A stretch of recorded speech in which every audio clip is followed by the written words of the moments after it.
What is an AC joint injury of the shoulder? How do you suffer this common shoulder injury? And what treatments can help you recover quickly? We'll discuss those questions and answers to them in this video. My name is Dr. David Geier, triple board certified orthopedic surgeon, sports medicine specialist, and anti-aging and regenerative medicine expert. I hope you feel, look, and perform your best regardless of age or injury.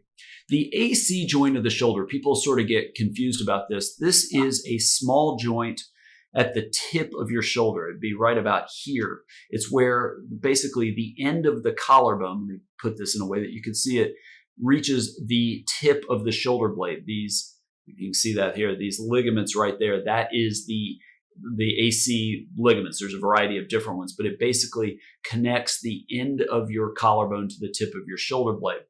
Almost always these injuries are traumatic. In fact, almost always. You can get arthritis of the AC joint with wear and tear over time. You see that in manual laborers and bodybuilders and power lifters, maybe some offensive and defensive line football players, but typically AC joint injuries are traumatic injuries. You've probably heard the term, especially if you're older, we've gotten away from this term now, but shoulder separation, not a dislocation where the ball pops out of the socket, but a separation where these ligaments are torn and the collarbone goes up compared to the tip of the shoulder blade.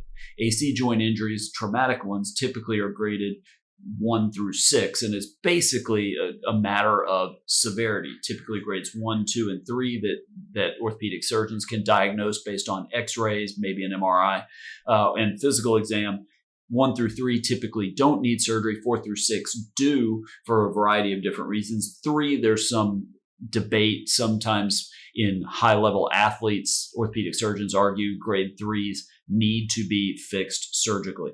But if it's a mild injury where there's very little separation between the end of the collarbone and the tip of the shoulder blade, short period of immobilization, working with a physical therapist to get motion back, to get strength back is enough. And that can be a few weeks even to recover and get back to sports. But then the ones that typically need surgery, that's where you're talking about a long recovery. The surgery is going to involve a number of different things. It may just be sutures. It may be anchors. It may actually be grafts to hold that in place while it basically heals. And it just depends on the nature of the injury.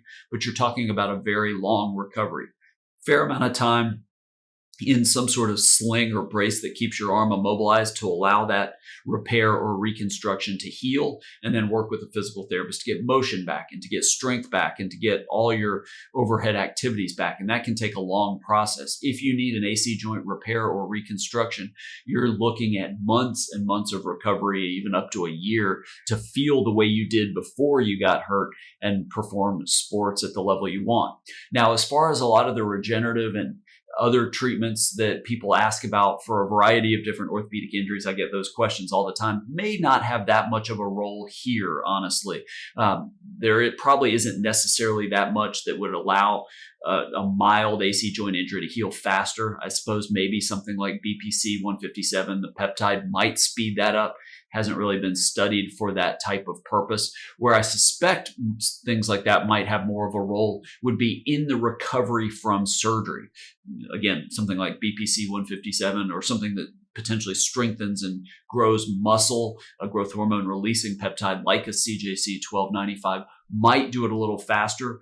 Peptides are, as I've talked about in a number of videos on my channel, they're experimental or considered experimental by the FDA. I'm not promoting them. I just tell you that as somebody that has a certification in peptide therapy. I know a lot about them. And so I have other videos on my channel all about those peptides and experimental and off-label and all of that you can check out on my video channel. Now, I would love to hear your experience with your shoulder injury. Leave those in the comments below this video.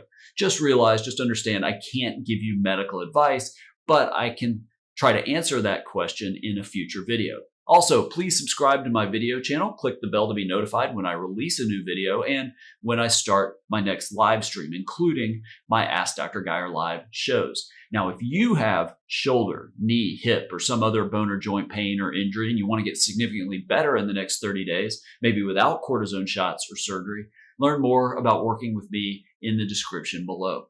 Thank you for watching. I look forward to helping you feel, look, and perform better than ever.